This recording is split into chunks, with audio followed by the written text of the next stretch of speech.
Coucou! Alors nouvelle vidéo, cette fois on va parler des préjugés me concernant. Je suis sûre que toi qui viens de débarquer sur ma chaîne ou qui me suis depuis un petit moment, tu as toi-même des préjugés vis-à-vis de moi. Tout le monde en a, c'est naturel, c'est normal, chacun dégage certaines choses et ça amène souvent des idées reçues. Donc aujourd'hui, je vais parler de ces idées reçues me concernant, celles dont j'ai eu vent, celles que j'ai constatées, et on va démentir tout ça. Donc c'est parti. Alors j'ai fait exprès de laisser un espace ici pour pouvoir illustrer avec des photos, voilà, c'est pratique pour moi. Donc le premier préjugé, donc ça concerne les mangas, les animes, l'Asie en général. Souvent je pense que beaucoup de personnes qui portent un style un peu comme moi, soit gothique, japonisé, alternatif, il y a toujours cette petite allure un peu Japon qui ressort. Et forcément on m'a sorti longtemps, toi t'aimes les mangas non? C'est pas ton rêve genre d'aller au Japon? Des choses comme ça, et puis je connais une personne qui à peine venait de me rencontrer m'appelait déjà Miss Manga. Donc c'est essentiellement à cause du style, hein. Et je suis sûre que les personnes qui ont un style un peu comme le mien, c'est la même chose. Donc c'est vrai que pour la plupart des cas, c'est la réalité. Souvent quand on a un style comme ça, souvent on est passionné, mais pas toujours. Et moi honnêtement, j'ai eu une phase où je lisais beaucoup de mangas, j'ai une sacrée belle collection, mais ça fait un petit moment que je ne prends plus du tout le temps d'en lire.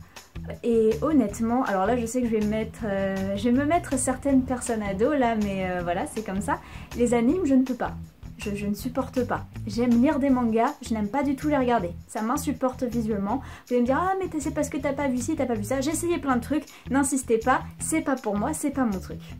Ensuite, est-ce que je veux aller au Japon? Bah écoutez, le Japon c'est bien sympa, mais c'est pas mon plus grand rêve, loin de là. Et à la limite, si je pouvais choisir un pays à visiter, alors honnêtement mon rêve je l'ai déjà réalisé, j'ai déjà été aux États-Unis. C'est vraiment l'endroit où j'ai vraiment envie d'aller voyager. Après j'aimerais bien voir le Canada, d'autres choses comme ça, l'Australie, mais le Japon c'est clairement pas le premier truc de ma liste. Ça c'est vraiment un gros préjugé. On me dit ça parce que j'aime les kimonos, j'aime les choses comme ça, oui j'aime bien, mais c'est pas pour autant que je suis à fond Japon et manga quoi. Alors là on va parler un petit peu Insta, parce que j'ai vu il y a énormément de personnes qui s'imaginent des choses, mais il faut vraiment que je remette les points sur les i parce que ça me dérange que les gens pensent ça. Donc sur Insta, je poste tous les jours. Entre 12h30 et 13h, je poste une photo tous les jours sur mon Insta. Ceux qui connaissent mon Insta, vous le savez, c'est des photos surtout de tenue. Donc c'est-à-dire que je m'amuse à faire des compositions avec tous mes vêtements, je prends des photos de la tenue et je poste. Et du coup les gens croient que tous les jours je m'habille et que je prends une photo que je poste pour 12h30. Genre que tous les matins je m'habille, que je prends la photo et qu'à 12h30 elle est postée.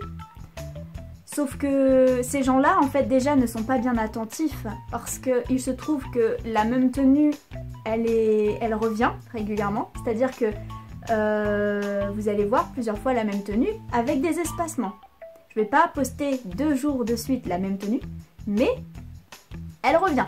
Donc les gens se sont pas dit ah bah tiens elle a posté une photo du même genre que l'autre fois, donc elle a dû prendre la photo le même jour.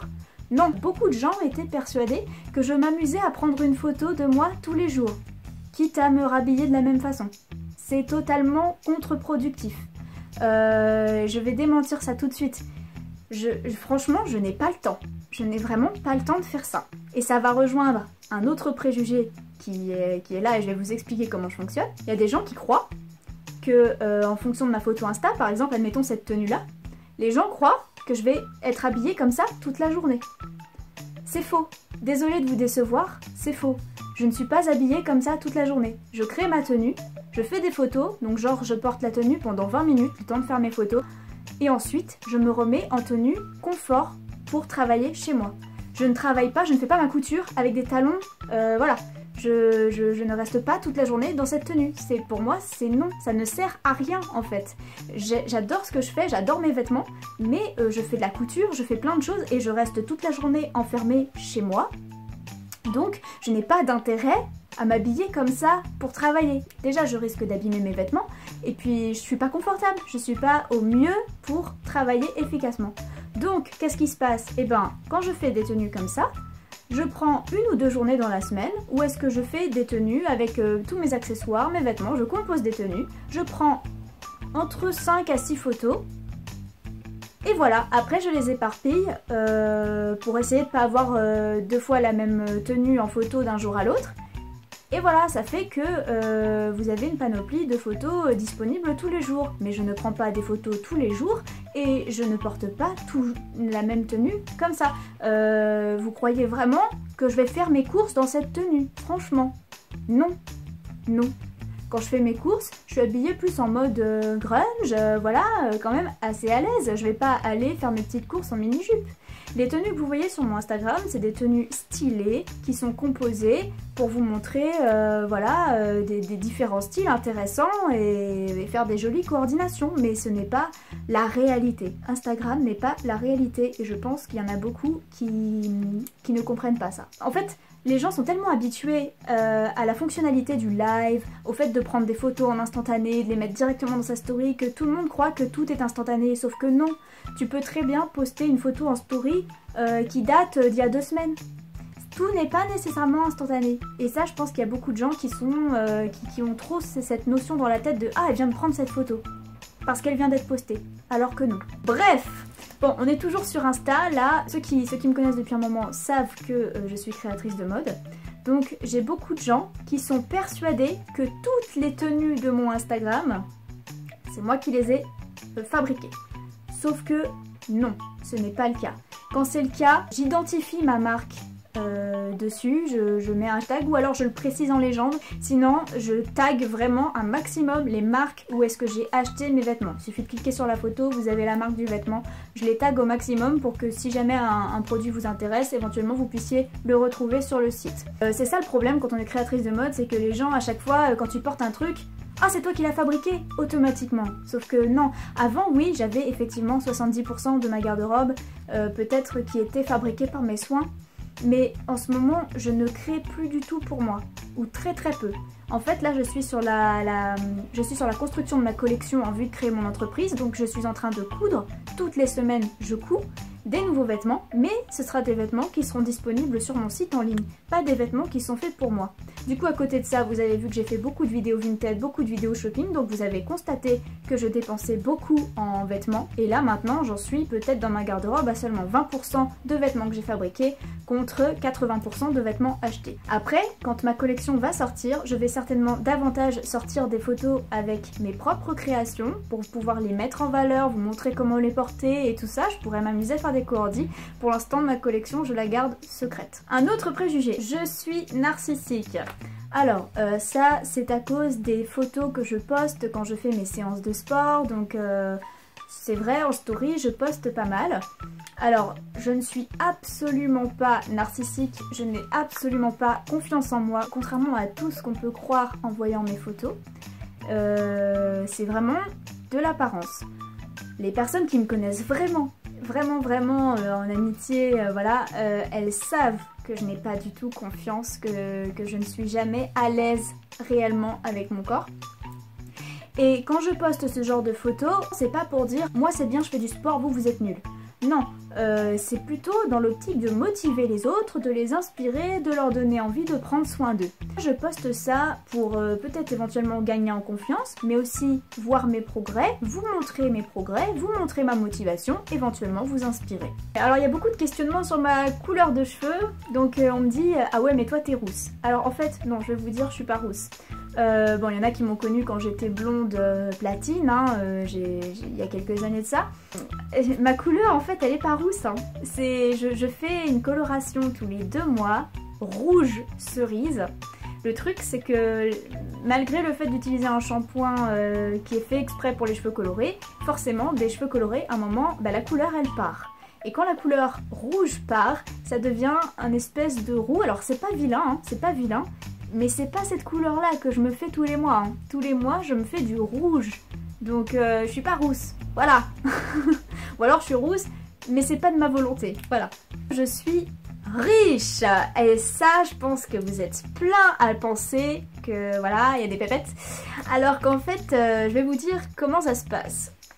Alors, effectivement, je ne manque de rien. Voilà, je fais beaucoup de shopping, je dépense dans énormément de fringues, voilà.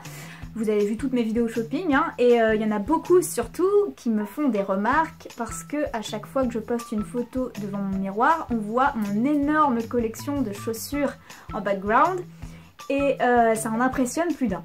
Donc effectivement, j'ai tout ça. La plupart des gens me disent « Ah mais ça a dû coûter cher et tout, machin, puis les vêtements aussi. » Mais vous vous doutez bien que j'ai pas eu tout ça du jour au lendemain. Que ma garde-robe, je me la suis façonnée au fur et à mesure des années. Il y a des chaussures là que j'ai depuis des années. Et c'est chaque année, voilà, au fur et à mesure que j'ai accumulé tout ça.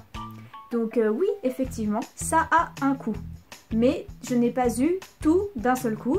Et il y a des dépenses que peut-être vous faites et que je ne fais pas. Genre, c'est des trucs tout bêtes, mais moi je ne sors presque pas de chez moi. Donc je ne fais pas de sortie en boîte, je ne bois pas, je ne fume pas, donc je ne dépense pas là-dedans. Il y a plein de dépenses, je ne joue pas aux jeux vidéo, voilà. Donc il y a plein de dépenses que peut-être vous faites et que moi je ne fais pas. Et moi j'ai choisi de dépenser là-dedans. Donc vous, ça vous semble énorme parce que forcément vous ne metteriez pas autant d'argent là-dedans et vous vous dites que si j'ai mis autant d'argent dans ce genre de choses, c'est forcément que j'ai de l'argent à dépenser. Alors que c'est pas vrai. En fait, c'est juste une question de priorité. Moi, j'ai mis ma priorité dans les fringues et les chaussures parce que c'est mon métier. Si c'était pas mon métier, certainement que je mettrais pas autant. Mais là, voilà, ça fait partie de mon métier. J'ai besoin d'avoir matière à faire dans les tenues que je compose. Voilà, c'est ma passion aussi. Et je pense que dans une passion, on investit. Tout comme le gamer investit dans les jeux, dans le fait d'avoir un bon PC. Voilà, c'est un exemple comme un autre. Mais c'est une question de choix. Et non, je ne suis pas riche. Je ne manque de rien. J'ai juste fait des choix. Alors, certains pensent que j'ai tout avec facilité. C'est entièrement faux.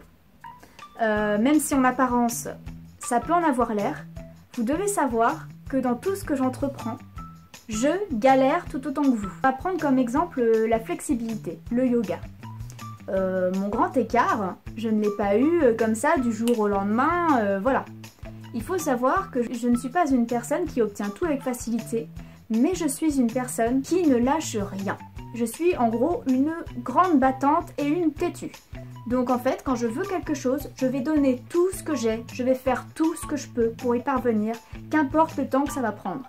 Donc vous pouvez avoir la sensation que j'ai tout ce que je veux avec facilité parce que je vous montre toutes mes victoires, je vous montre tout ce que j'arrive à faire. Je ne vous montre pas encore ce pourquoi je galère. Forcément, vous ne voyez pas les moments où je galère à parvenir aux choses, vous ne voyez que les résultats. Donc forcément, vous vous dites, oh, mais de toute façon, voilà, elle a tout facile, voilà. Non, la flexibilité, je l'ai travaillée pendant des années. Le grand écart, vous allez le voir en photo, vous allez dire, ah ouais, elle est souple. Mais non, j'ai pas été souple depuis mon enfance, hein, j'ai travaillé. Hein. Bon, après, il y a des personnes qui, voilà, malgré tous les efforts, ça ne fonctionne pas, ça ne fonctionne pas. Après, moi, c'est vrai que j'avais quand même quelques petites bases de flexibilité, mais j'étais pas non plus des masses souples. Hein. Et c'est parce que je n'ai rien lâché. C'est surtout une question de mental, en fait. Un préjugé qui me fait bien rire, mais honnêtement, on me l'a fait souvent, celle-là. Je suis dominatrice. Ça, c'est à cause des tenues en vinyle, en simili-cuir, les bottes et tout, un peu fétiche. Celle-là, on me la sort des masses. Que je suis dominatrice. Alors qu'en fait, je vais vous dire, je vais casser le mythe tout de suite, ce n'est pas du tout le cas. C'est pas parce que je suis en amour avec le vinyle, avec les bottes, avec tout ça, que forcément dans le milieu SM, je suis une dominatrice. Les apparences sont parfois trompeuses. Et enfin, un dernier préjugé assez rigolo aussi, je suis une stripteaseuse. Oui, parce que, alors ceux qui me suivent sur Facebook et Instagram savent que je fais de la pole dance. Et donc la pole dance, forcément, c'est tout de suite assimilé au striptease. Alors même si maintenant ça commence à être un peu plus vu comme un sport, le striptease et la pole dance, pour moi, c'est... Voilà. Moi, je fais pas de striptease, hein. Je fais de la gymnastique sur barre. Voilà comment j'appelle la pole dance. Pour moi, c'est vraiment un sport très difficile. Je m'amuse pas à me tortiller autour de la barre pour séduire qui que ce soit. Je fais des figures qui demandent de la force, de la souplesse. C'est vraiment un sport qui a l'air facile en fait. Quand on le regarde, on a l'impression que c'est facile. Alors qu'en fait, je vous assure que c'est un des sports les plus difficiles que je connaisse. J'ai pratiqué beaucoup de sports et je trouve que vraiment celui-ci demande beaucoup de force. Vraiment, c'est intense. Donc voilà, la pole dance est un sport, je ne suis pas stripteaseuse. Voilà, donc dites-moi en commentaire si vous avez d'autres préjugés sur moi, que je puisse les démentir. Et sinon, dites-moi si j'ai démenti certaines choses que vous pensiez sur moi. Voilà, ça m'intéresse, je trouve ça assez amusant. Donc j'espère que cette vidéo vous a plu. Et puis je vous dis à la semaine prochaine.